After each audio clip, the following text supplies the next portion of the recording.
Welcome to our 15th CRWDP webinar. How these webinars generally run is that there's a brief introduction. We'll have our speaker, who today is Mahadeo Sukhai, will give a presentation, and then it will be followed by a Q&A. So from there, I'll just introduce Mahadeo and then hand it off to him. So Dr. Mahadeo Sukhai is the head of research and chief accessibility officer of the CNIB. He is Canada's only congenitally blind biomedical research scientist and the world's first congenitally blind geneticist. Dr. Sukhai's research program focuses on indicators of social inclusion, particularly education, employment, and technology use for Canadians who are blind or partially sighted, as well as measurement of healthcare outcomes for the blind or partially sighted population. Dr. Sukhai is passionate about accessibility, inclusion, and universal design in education, particularly science education, and in the workplace. Prior to accepting his current role at CNIB, Dr. Sukhai obtained his PhD in cancer genetics from the University of Toronto and completed 2 postdoctoral fellowships in cancer genomics and experimental therapeutics. Dr. Sukhai served as first scientific team lead for the Advanced Molecular Diagnostics Laboratory at the Princess Margaret Cancer Centre in Toronto, and then as head of the Variant Interpretation Group in the Division of Genome Diagnostics at the University Health Network. Dr. Sukhai also conducted a parallel research career in student experience and higher education, focusing on the experience of students with disabilities in STEM, that being science, technology, engineering, and mathematics, as well as in graduate and postdoctoral training. Dr. Sukhai is the principal investigator of nationwide initiatives in Canada to examine the student experience, culminating in his serving as the principal investigator and lead author of Creating a Culture of Accessibility in the Sciences, which was published in 2016. Dr. Sukhai brings a wealth of experience to the conversation around accessibility and inclusion in the STEM education, digital and online learning, and employment settings. So a pretty amazing researcher with us today. So I'm personally quite excited to hear what he has to share with us, and I'll turn it off to you now, Mahadeo. Excellent, thank you very much, Dan. And just a bit of a voice check. Am I coming through okay, Dan? Yes, you are. Excellent, wonderful. All right, so I'm going to chat with folks today with respect to some data that that we've obtained through our parsing and mining of the Canadian Survey on Disability 2017. So this conversation is going to tell you a bit of collection of stories about Canadians with sight loss in 2017, focusing on education, employment, and accommodations. So first of all, what was our objective? We wanted to understand the population profile of Canadians living with sight loss using the nationwide population survey, Canadian Survey on Disability 2017. The CSD is a nationwide survey of Canadians aged 15 and over who experience limitations in everyday activities. The sample for the CSD was derived from individuals who indicated they had difficulty with activities of daily living in the 2016 census. And the survey was run by Statistics Canada from the 1st of March 2017 to the 31st of August of that same year. Approximately 30,000 Canadians with disabilities completed the survey in 2017. And what this ends up meaning is this gets modeled to approximately 22.4% of the Canadian population over the age of 15. So you've probably heard of this statistic that StatsCan published in 2018 November that said that 2 people in every 9 in Canada identify as living with a disability, and this is where it comes from. Of the 30,000 Canadians with disabilities who completed the survey, 5,100 of those individuals had sight loss or identified as living with sight loss. And then we extrapolated all the population data that I'm about to show you from that sample size of 5,100. And I call this out because what this basically ends up meaning is there gets to a certain point in the analyses where we try to slice by various demographic variables, where you're starting to slice a pie ever more thinly. And that pie is really comprised of 5,100 segments as opposed to 1.5 million and change, which I'll talk about in a moment. And so because of that, there's only so far we could realistically go with some of the analysis. And so some of the data that I'm going to show you are a little bit less refined than others for that very reason. Here's our starting point. There are 1 million, according to this modeling, 1,519,840 Canadians, or 5.4% of the population, one person in 19 over the age of 15 who live with a seeing disability. The Canadian National Institute for the Blind and Vision Loss Rehabilitation Canada serve approximately 6% of this population at around 90,000 individuals. So how does this number compare? The 1.52 million is the CSD 2017. We know based on a different set of modeling in the health services space that approximately 5.6 million Canadians have been diagnosed with a visual condition that could lead to sight loss or blindness. And that's a medical diagnosis. And by that, we're talking about 5.59, 5.6 million people have been diagnosed with early stage cataracts or glaucoma or diabetic retinopathy or age-related macular degeneration or refractive error or some other form of eye condition that basically says that they need some level of correction that they have to wear. Now, that doesn't mean that they're blind or partially sighted. It means that they have a diagnosed condition. 1.52 million Canadians have identified that whatever difficulty seeing they have, whatever medical diagnosis they might have, that impacts their daily life. And that's the 2017 number. The 2012 number off the same survey is only 0.85 million. So you might naively say, well, wow, that's shocking because in 5 years, 650,000 additional people lost their sight. And that's actually not the case. The methodology involved in the 2012 Canadian Survey on Disability versus the 2017 instruments are actually two very different beasts. And so the numbers are not directly comparable. And that's something to be a little bit cautious about. The Canadian Longitudinal Survey on Aging identified 660,000 individuals with sight loss over the age of 45. So the age range is different. And again, here the methodology is different. But it is a number that's worth thinking about in terms of that who lives with sight loss in Canada. There's a number published in 2007 that relies heavily on a visual acuity diagnosis that says that there's 510,000 Canadians who have 20/40 vision best corrected.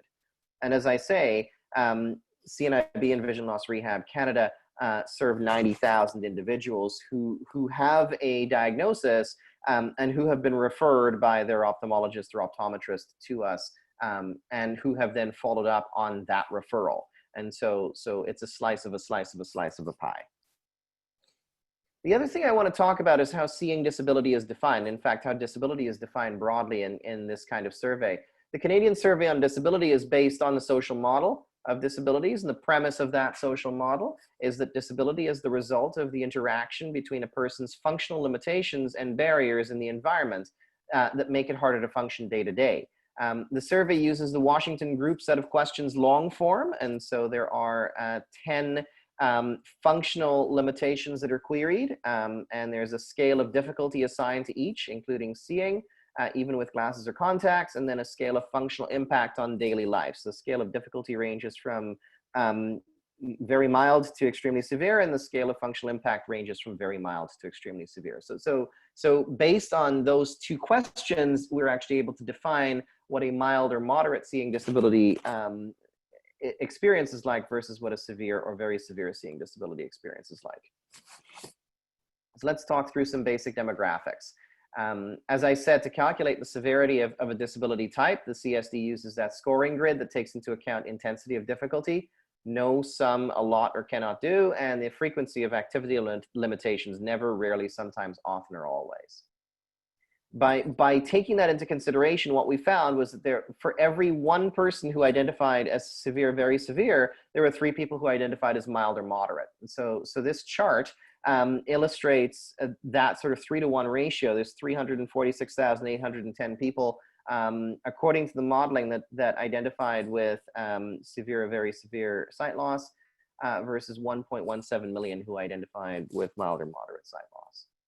I'm not telling you the raw numbers because those I'm not allowed to report on penalty of some level of fine or torture from the Canadian government.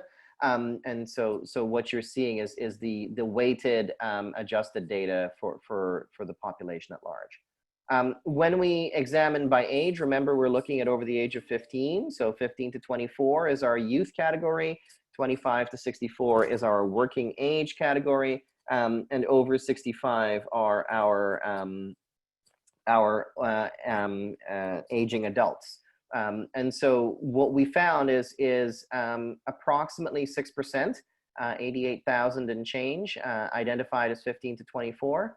Approximately 60% identified in the 25 to 64 working age category, and then the remainder, about 35% of the population, identified in the 65 plus age category.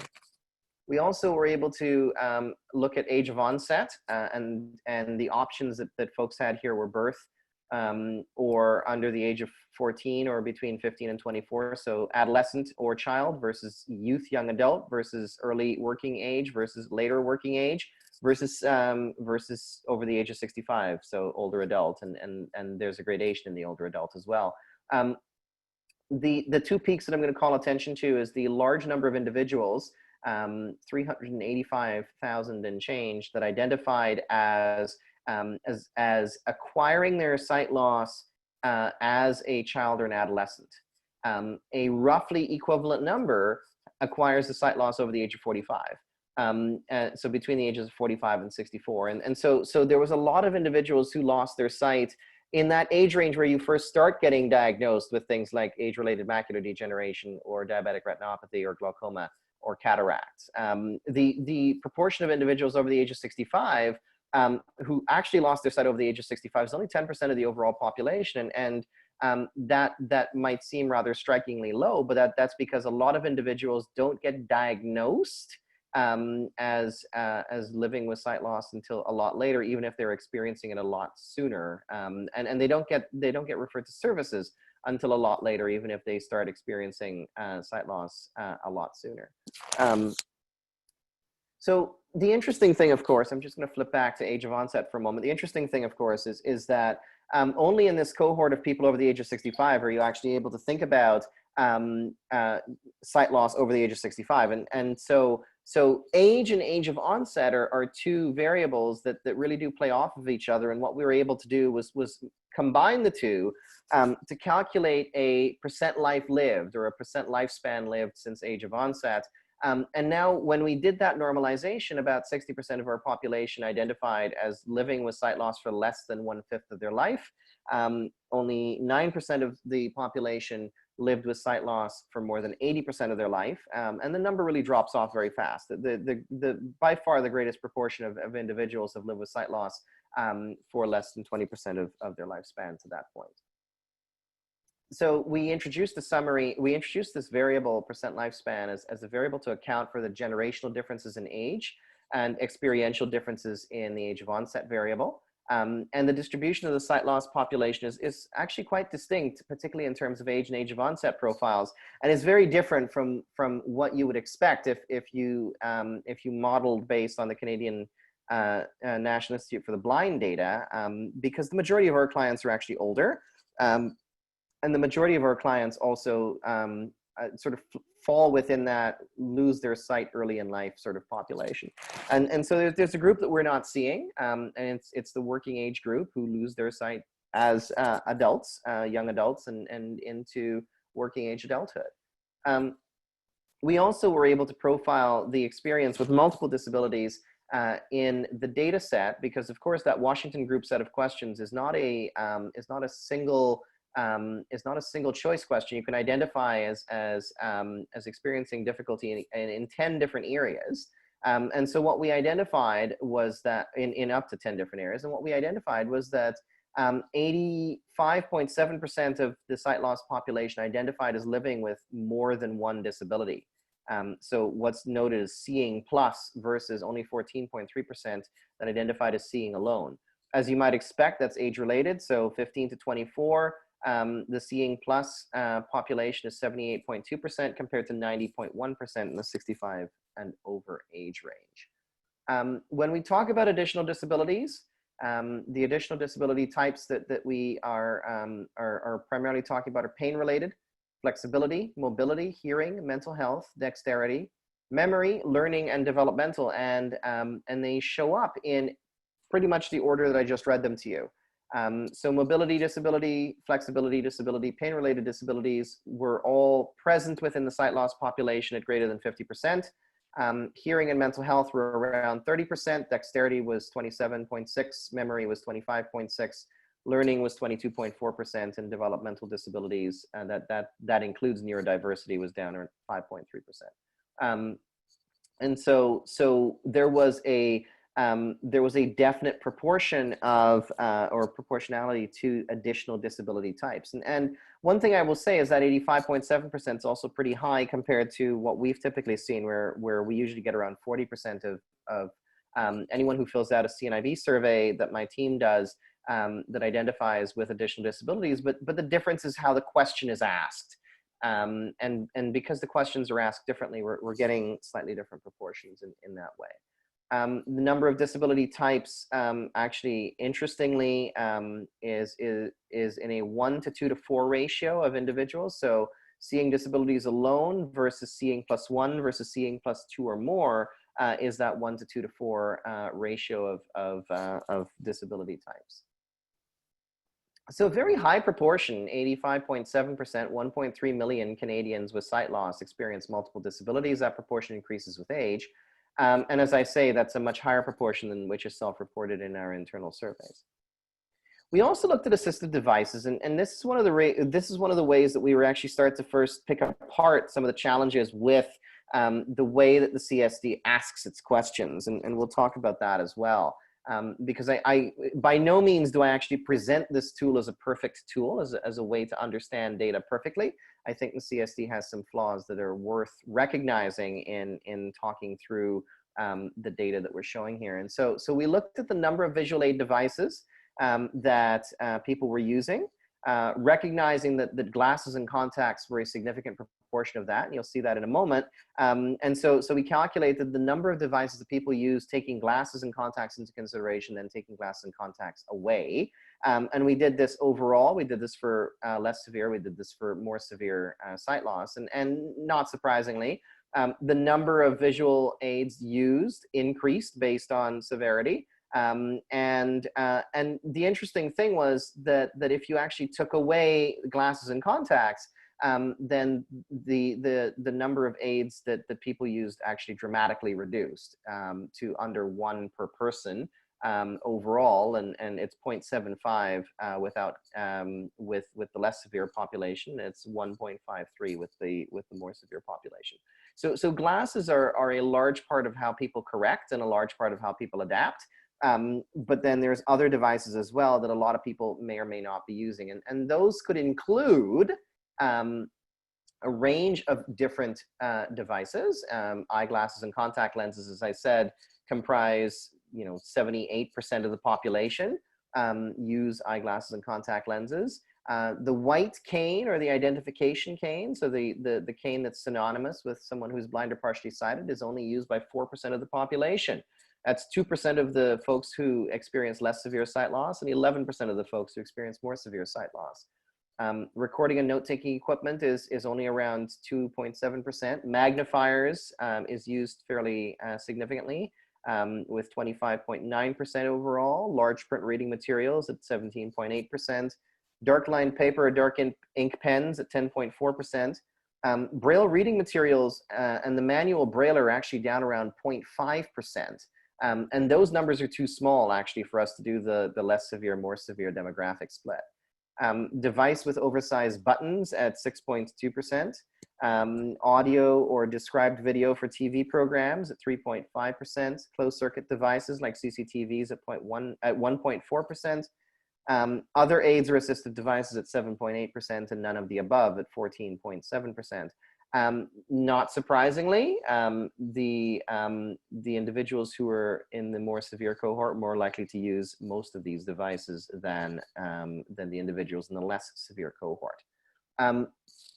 So one of the challenges with the CSD then is this vision-related set of assistive devices, because a number of these devices are actually out of date. This is a list from the 1980s, I have to say. And a lot of additional devices are in the other category. They're listed as other aids and devices. And people may not necessarily think of them in the context of their vision. And so these data are potentially a little bit skewed.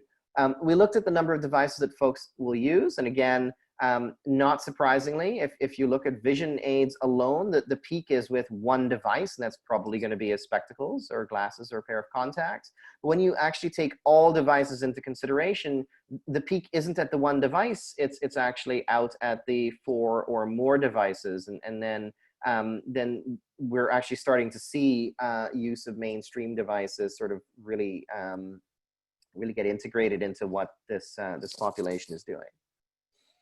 So corrective lenses predominate, assistive devices used, and for many are their only specialized assistive device. Numerous mainstream devices, wireless handheld devices, so for example, smartphones and tablets, computers, audiobook players are used frequently, but they're not considered specialized devices. And 4.2% of the population uses a white cane, compared to 1.1% who use a service animal. Service animal, by the way, does not exclusively refer to guide dog in this context. It refers to any kind of service animal. So now we can move on to educational outcomes and experiences. Not surprisingly, better graduation rates are associated with less severe sight loss. And so the high school graduation rate in the less severe cohort is 77.6%. In the more severe cohort, it's 69.4%. The post-secondary graduation rate, the difference is not as striking, but it's still there, 51.9% in the less severe population versus 47.7% in the more severe population. Worse educational outcomes are also associated with increasing numbers of disabilities. And so seeing plus 1 or seeing plus 2 or more is black, blue, and green bars, and then the total is yellow. And so not surprisingly, the graduation rates for seeing and seeing plus 1 for high school are in the 80s. Seeing plus 2 or more is actually just above 70%. Post-secondary, you see exactly the same trend, 61.4% graduation rate for seeing disabilities alone versus 55.2 for seeing plus 1 and 46.6 for seeing plus 2 or more. We do see differences in educational outcomes by percent lifespan. And so the population that actually has the best high school and post-secondary graduation rate has lived with sight loss the longest. And so if someone's lived with sight loss for up to 80%, 61 to 80% of their lives, so 3/5 to 4/5 of their life, then their high school graduation rate is 86.1%. That's the general population high school graduation rate, by the way, 86%. The post-secondary graduation rate, 61.9%, which is just a tick lower than the general population post-secondary graduation rate if you take apprenticeships into consideration. We also looked at access to educational accommodations, and we asked for, and we were able to ask with the current and recent student population, did you need an accommodation and did you get an accommodation?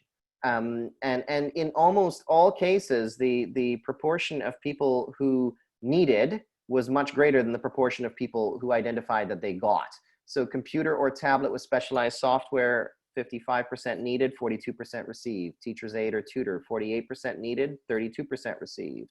Modified or adapted course curriculum, 34% needed, 19% received, and so on. Cell or smartphone with specialized features, 20.3% needed, and the numbers of people who received were too small to actually report out.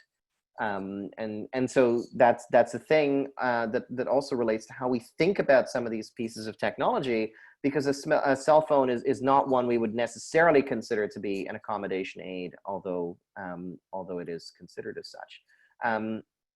The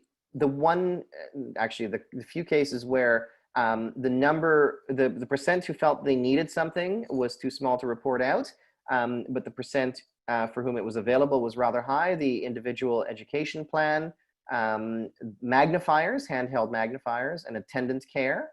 and then also other aids or services not specified. So what we were finding was that the average number of accommodations that people identified they needed was around 3. And again, because of the population being current and recent students only, we're not really able to slice this up any further. But the number of accommodations that were available was listed at 2.15. So on average, students were receiving about 67% of the accommodations they were asking for. We also identified that adverse situations were encountered by students during their education. 40% felt left out, 37.4% experienced bullying, 35.8% felt that the choices of courses or careers had been influenced by their sight loss. 35% took longer to achieve the present level of education, 29% changed the course of studies, 29% returned to school for retraining, 25.9% avoided or were avoided at school, 25.8 took courses online or at home or by correspondence, 25.2 changed schools, 24% had additional expenses for schooling, 18.2% started school later than people their own age, 18.2% had to leave their community to go to school, 17.6 went to a special ed school or special ed classes. The number of situations experienced on average was 3.6. So then education outcomes were not uniform across the population of working age Canadians with sight loss. The ones who were most likely to have completed post-secondary education were individuals with sight loss alone, or individuals with mild or moderate sight loss, and those who were congenital or experienced sight loss in childhood. Accommodation need outstripped what was made available in the learning environment, and negative education experiences were common in the population of current and recent students with sight loss. When we move on to employment outcomes, a very similar story takes shape. Better employment outcomes were found for individuals who had less severe sight loss. So the employment rate was 53.8%. 56.1% of those with less severe sight loss versus 45.7% of those with more severe sight loss. The unemployment rate was not substantially different across the two groups, 5.6% for less severe, 7.2% for more severe, but the out of the labor force rate was much higher in the individuals with more severe sight loss, as you might expect, 41.7% compared to 38.3% for the less severe cohort. Employment outcomes were associated with increasing number of disabilities. And so if you identified a sight loss alone, your employment rate was very high, 72.9%. Sight loss plus 1 disability type, it was 65.4%. Sight loss plus 2 or more disability types, 34.5%. This is working age only, I will point out, so 25 to 64. So the over 65s were excluded and the 15 to 24s were excluded from this analysis. Better employment outcomes were also associated with increased percent lifespan lived with sight loss. So it's the people who've done the worst are the ones who are now going through the sight loss transition, 46.2% employment rate. The people who've done the best are the ones who've lived with sight loss the longest. That's 61.7% for the 61 to 80% group. And it's 56.7%, I believe, for the 81 to 100% group. Not surprisingly, there's a positive correlation between employment and education. We looked at who was in the labor force versus who was out of the labor force. And if you were in the labor force, 91.7% completed high school, 68.6% completed post-secondary. If you're out of the labor force, 72.1% completed high school, 46.3% completed post-secondary. And again, this is working age only. So we were adjusting for the age effects that have to do with generational perception of education. We looked at impact of the condition on the employment experience. And so 37.4% of individuals indicated that their condition limited work. 27.9% had taken a leave of 1 month or more. 27.2% of individuals indicated that they changed the amount of work that they did. 9.3% indicated that they began working from home, and only 44% indicated that their sight loss did not impact their ability to do their work. We also looked at career mobility, and we asked the question whether folks felt they could change their jobs, or we looked at the question of whether folks felt they could change their jobs or change their careers because of disability. And 37.4% of individuals indicated that their condition limited their hours. 36.4% indicated they had difficulty adapting to a new environment. 26.2% indicated discrimination as a reason that they had difficulty changing jobs. 24.2% indicated difficulty obtaining supports. Their condition limited the job search for 21.5% and other reasons for 35.7%. 65.2% of the population, roughly 2 in 3, disclosed while on the job. 34.8% did not. Again, accommodation needs versus accommodation available was looked at. And what I'm going to call your attention to here is the fraction of individuals who had for them an accommodation that was available that they identified that they needed. And the fractions are all under 45%. The lowest fraction is actually 13.7% with technical aids. 45% was modified work hours. And so by and large, again, what people needed and what people were getting were two very, very different things overall. So employment outcomes were not uniform across the population of working age Canadians with sight loss either. Again, most likely to be employed was sight loss alone, mild or moderate sight loss, and congenital or experienced sight loss in childhood. And the accommodation need really does outstrip what's made available in the working environment. Lastly, we were able to look at out of the labor force outcomes as well. And so again, looking at out of the labor force by severity, we already knew that more severe were more likely to be out of the labor force. We were able to break that out in terms of when people last worked.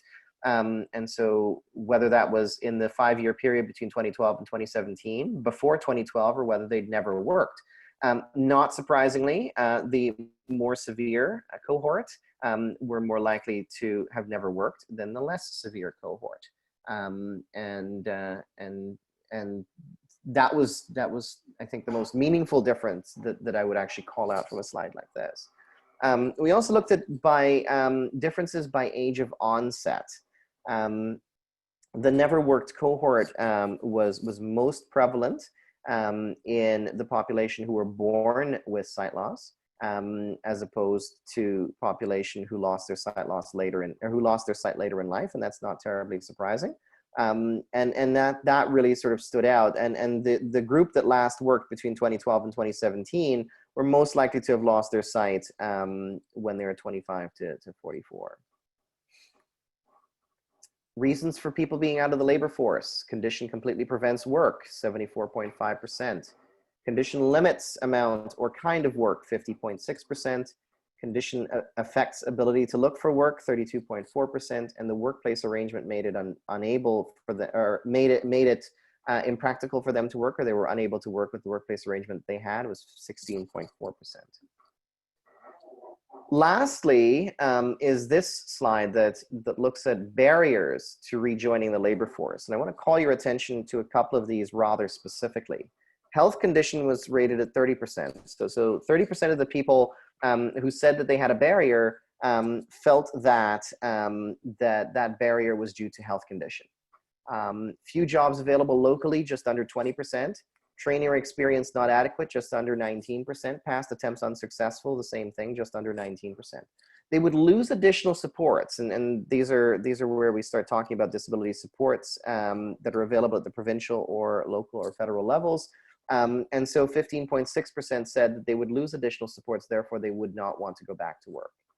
14.5% experienced discrimination, 11.8% had family difficulties. Expected income less than current, so they're out of the labor force, they're drawing down a disability support pension, and they feel that going back to work will actually cost them money, and that's 11.5% of the population. Lacking specialized transportation, 9.6%. Experienced accessibility issues, 8.6%. Family and friends discouraged, only 5.2%. Age, only 1.5%. And other barrier, 5.4%. Interestingly, for every one person who said, my health condition impairs me rejoining the labor force, there was another person who said there's actually nothing that's preventing me from rejoining the labor force. But they're still out of work, and they're still out of the labor force. And that's an interesting sort of point to reflect on as well. So so looking at the numbers, just doing some rough back of the envelope calculations, it seems that people identified an average of 2 barriers to potentially rejoining the labor force. So let's put all of that together now. There are substantive differences in the population of Canadians with sight loss, based on a variety of lived experience demographic variables, such as severity of sight loss, comorbidities, age of onset or percent lifespan, and so on. Canadians with sight loss use a variety of specialized and mainstream devices as assistive technology. Education and employment outcomes are poor for Canadians with sight loss, but depending on who you're actually looking at in that population, the outcomes could be poorer for some than they are for others. Education does drive employment, there's no surprise there. And meeting accommodation needs in education and employment settings remains a significant challenge. A couple of key messages to take away from this. Again, 1.5 million Canadians with sight loss in Canada, but that means there's 1.5 million sight loss journeys, and every single one of them may be unique. And so this leads to our own application of what targeted intervention might potentially look like, and allows us to start having a conversation about this mythical or prototypical average person with sight loss. They don't exist. And it really gets at the end of average in terms of thinking about this population and persons with disabilities generally. And then also the perceived functional impact and medical diagnoses are not the same thing. And that's true. Human rights legislation always says, talk about your accommodation need, not your disability diagnosis. And that comes through in a survey like this, which is based very much upon perceived functional impact. As I alluded to earlier, there are some limitations of the CSD, and I will mention a couple of them. First, technology aids that are listed are outdated, very, very outdated. Some of the question wording and some of the choices in the questions that were made are setting themselves up for biased answers.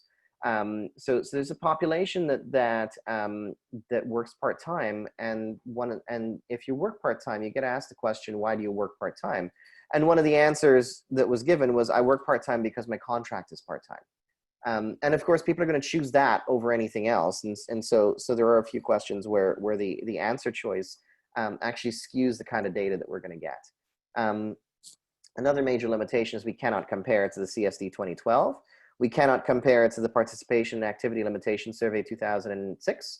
We cannot compare it to any of the handicap activity limitation surveys from the 1990s or 2001. And so once again, we're establishing a brand new benchmark.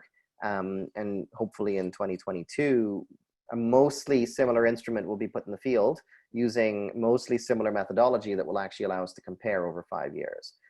Some of the challenges with the 2017 survey are bad enough that we've actually advocated Statistics Canada to fix things like the technology aids, and we've been in conversation with them about that over the past few months. And so with that, I'm going to actually just acknowledge Christine Robbins, who was my research analyst who did the lion's share of this work. Christine recently left CNIB to move over to the BC Ministry of Education and their Department of Inclusive Education. Their gain is my loss, because without her, this project would not have really seen the light of day. So I'm going to just acknowledge her and stop there. Leave the discussion slide up with my contact information for anyone who wishes to be in touch, and let's chat. Thank you very, very much, Mahadeo. That was a fantastic presentation. I know that I personally have a lot of questions, and while we're waiting for some questions to come in, I can start off with one for you, Mahadeo. Go for it, man. Something that I found very interesting and quite meaningful was how high the percentage of individuals who are out of the labor market identified that it was their condition that completely prevented their work. And then there was another point there too, correct me if I'm wrong, but basically a statement of health being the greatest barrier to their employment. Yes. So when I hear that, I wonder to myself, if you take like a social model kind of a view, um, and from your perspective at CNIB, you might have some particular insights there, perhaps comparing the CSD to your client base at CNIB. Is that number, could a part of that be individuals who feel it's their health condition, but with accommodation, with the right conditions, they actually could be working? Or do you think that number is perhaps a little high, even a little low, on point? I think the number is about what we've actually been getting, and Okay. so we've run the employment metrics within the CNIB population. Every single survey I do, I ask the question, and we actually did 2 complete reviews of the employment metrics within the sight loss population in the past 2 years. We did one in spring 2018 and we did one in winter 2019, and when the comparative analysis is done, that's going to be an interesting conversation to have with this group as well, because there's some additional data in there that the CSD doesn't have. And so we actually get slightly lower employment rates, but not by tons, and we get comparable out of the labor force rates. It's the employment unemployment balance that for us is different than what shows up in the CSD data, but the out of the labor force rates are rather consistent. I interpret this in a couple of different ways, and I think, again, it comes down to how you're asking the question, right? And how people are actually interpreting, what's it mean for my health condition to actually be a thing, right?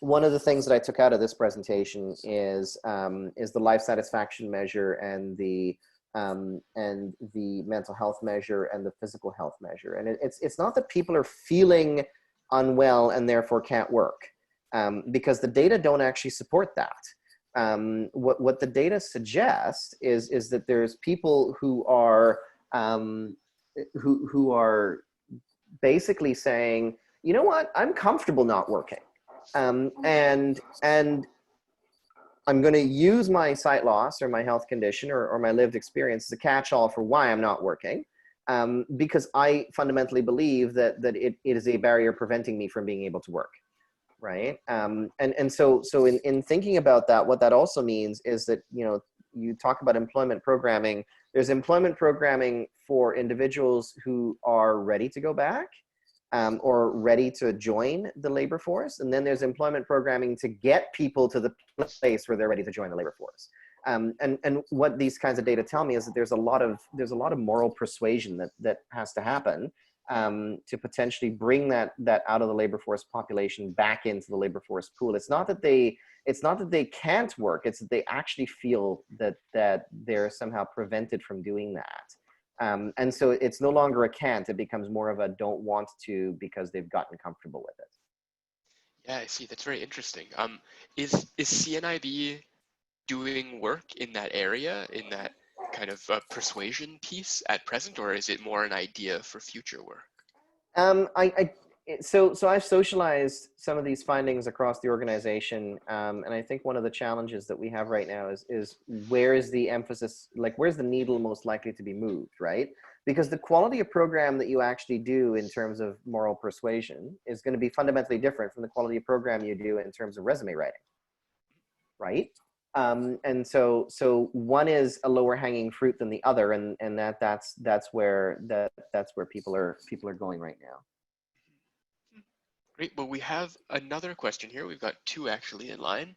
The first one is there information on which sectors are better for accommodating those with sight loss and enabling success in employment? Yeah, and that's a great question. Unfortunately, that's where the numbers start to get really small, right? So we actually do have data somewhere. I have to go through all of the archives that I have, and I've got a lot of data from StatsCan that we were able to release. Not with respect to industry sector, but with respect to type of employment that people have. But again, here's where we actually start slicing the pie, and it gets so fine that we actually can't report out some of this, right? Because only 5,100 people filled the survey out. So you take that 5,100, you have an employment rate of 54%. So, you know, that's 2,600 people. who filled out the survey, and 2,700 people who filled out the survey and said, I have a job, right? And so not everybody in that space is going to tell us all sorts of things. And when we talk about industry, we talk about sector, you know, we could probably do government versus nonprofit versus private versus other public. We probably can't do STEM versus retail, right? Because the numbers will get too fine in some of these spaces. And I think that's really where it's a really neat thing to think about how we get at that particular question. Because it's a phenomenally good question. It's a question that drives me, frankly, up a wall every time I think about it, because it is so good, but none of our collection mechanisms are going to be able to help us get there if we're talking about large numbers. And you know, this is a thing for Emil and Dan and Sabrina and all of you who work at CRWDP. Is that a question where we actually want to find a way to collaborate on that? Is that something for us to do together?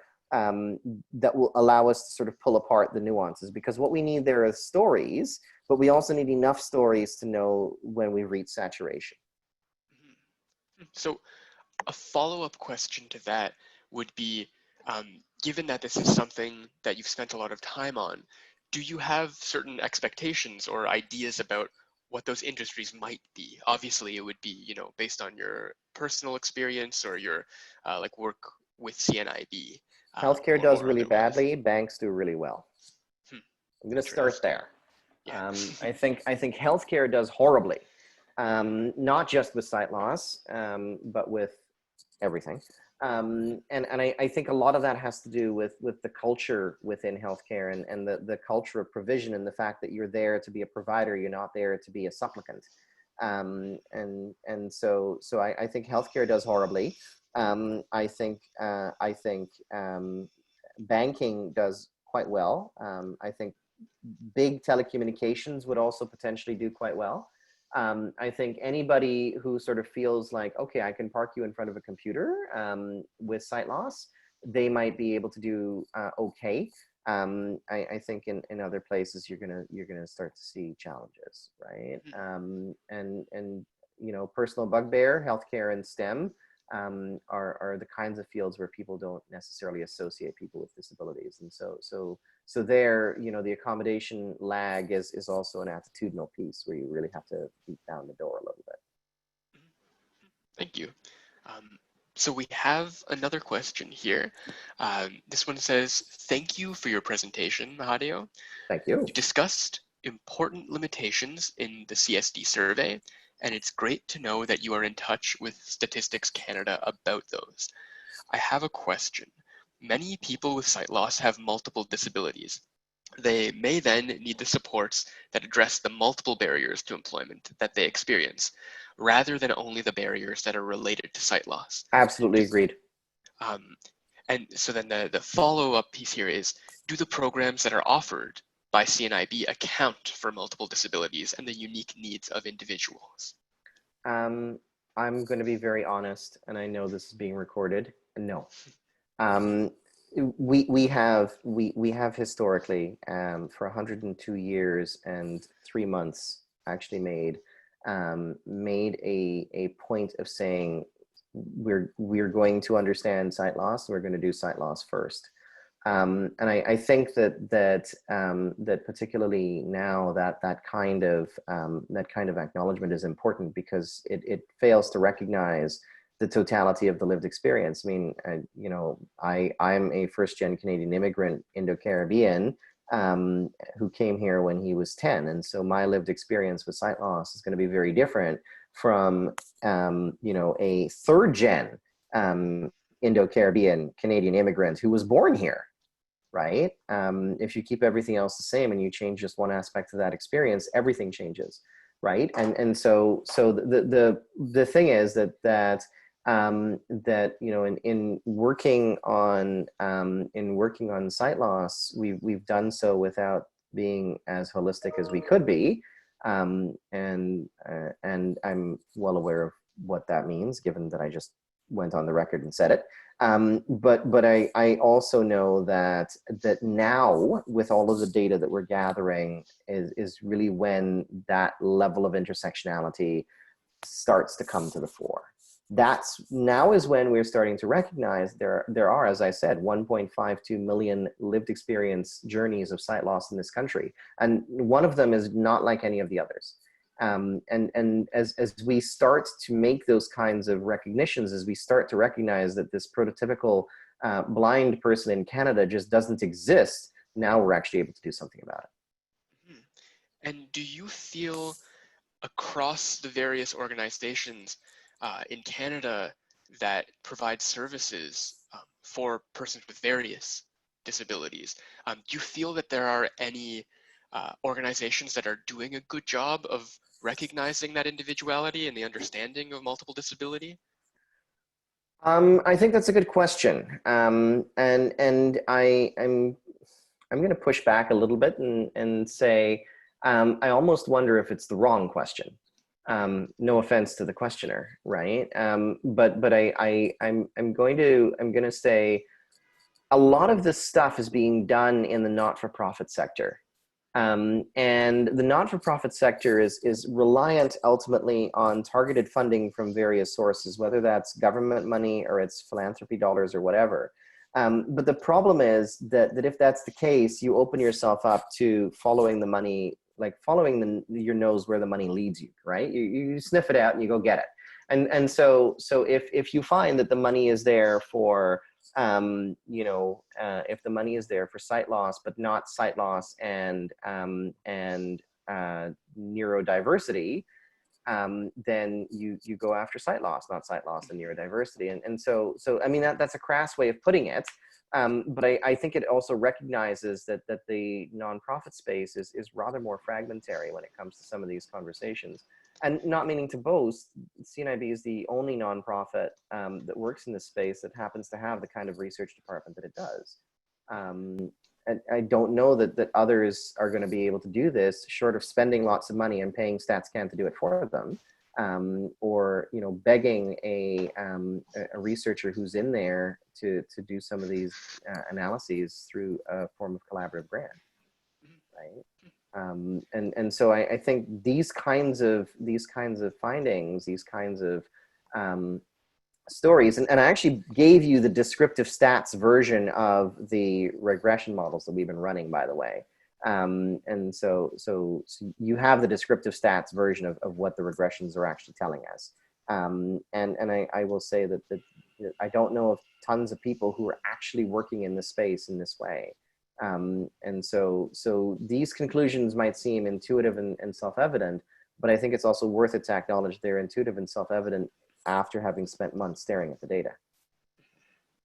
Yeah, of course. And just in case, I want to make sure, because I failed to name our questioners. Our first question, which was on which sectors are better at accommodating, that was from Sabrina Imam. And our second question, the just recent discussion we've been having about this sort of individuality piece, came from Kathy Padkapayeva. And she also responded to your response in the chat, saying, "Thank you for your honest reply, Mahadeo. We are all learning about the complexity and uniqueness of people's experiences and starting to recognize intersectionality. It's Absolutely. good that awareness is being built around that." Absolutely. Which is, yeah, and it's also much appreciated your comment on the kind of systemic nature of this, that there are funding flows that influence what organizations can do, especially in this nonprofit space. We have time for one more question here, and we've got another one from Kathy, which is a really interesting one. She says, "Are you in touch with school boards or educational institutions to share your research around accommodations which students need? It looks like some of the accommodations that are offered are not actually needed by students who are experiencing sight loss, while other accommodations which are needed are not available to students. Funds could be redirected towards accommodations which are actually needed." Yeah, and I think that's a great point. I have a lot of friends in the post-secondary space, and they all know that if they want to talk to me, they're more than welcome. I didn't have the resources to do the full disability analysis for this project. It was only kind of as an incidental compared to everything else. That said, I think the full disability analysis needs to be done on this, and I would actually love to be able to go back in and with everything we've learned from sight loss alone, be able to say, all right, fine, let's now do everything. Let's understand everything, because I think it's worth it to be able to do that. And so the answer is, if anyone wants to have a chat, then I'm very happy to have that chat with them, whether it's a school board or it's a post-secondary institution. I think it's absolutely relevant and worthwhile, because you're completely correct.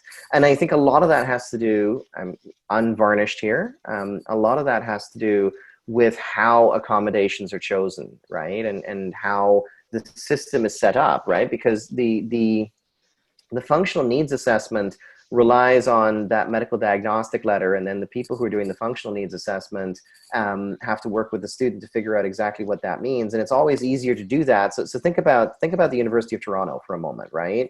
The University of Toronto St. George campus has something utterly crazy, like 8,000 students with disabilities who are registered with disability services on the St. George campus. And so the caseloads are in the hundreds of students, right? And so if your caseload is 500 students and you've got 12 weeks to figure out how to work with 500 students, you're trying to do, what's that work out to be? That's 30, that's 41 students per week, right? That's one student per hour. And that doesn't mean that you can come back and talk to them again. And that doesn't count for lunch, right? Or snack or break or frankly, anything else. And so you're spending, for these 500 students, you're spending 1 hour of your life on figuring out how to accommodate them. And so the accessibility services offices have no choice. I don't condone it, but I understand it. They have no choice but to have the accommodation buffet approach for an undergraduate student. It gets worse when you're talking about professional students, graduate students. You know, somebody like myself whose PhD is in biomedical research, I was the first student that the University of Toronto had to deal with whose PhD was in the biomedical research fields. They had no idea what they were doing with me. I guarantee you it took more than 1 hour every term, because we had to work a whole lot of stuff out. But the capacity for that isn't there. And so we fall back into the trap of, you know, biased sort of accommodation buffets. We're going to do these things because these things are easy. We're going to do these things because we can get the funding for them, and we won't do the other things because they may not be relevant. I mean, how long did it take for colleges and universities to actually get away from personalized note takers, right? And move toward other forms of data capture, other forms of information capture. That's what we're talking about. It's a great question, Kathy, and a very, very fun kind of dialogue to have. I'm very passionate about it. And so you just got me on a soapbox. Well, thank you for sharing your passion with us, Mahadeo. I know I thoroughly enjoyed this, and I hope that the other attendees did as well. We are at 1 now, so I'll wrap things up just by saying that if you are interested in future webinars, we run these around once a month, sometimes a little bit longer in the time in between, depending on who's interested in giving a webinar. But you can learn about future webinars through going to the CRWDP website. There are lots of options to learn there. We have a news and events bubble. We've got a webinar bubble there as well. We've got a webinars page on the site as well. We send out e-alerts, and the webinars are usually in those alerts, which you can get via email. So again, at this point, the last thing to just say is thank you very much, Mahadeo, and we look forward to seeing where this work goes in the future. Thank you. And anyone who wants to get in touch with me, feel free to reach out by email. Thanks very much for having me. Yeah, thank you. Okay, bye-bye, everyone. Bye, everybody.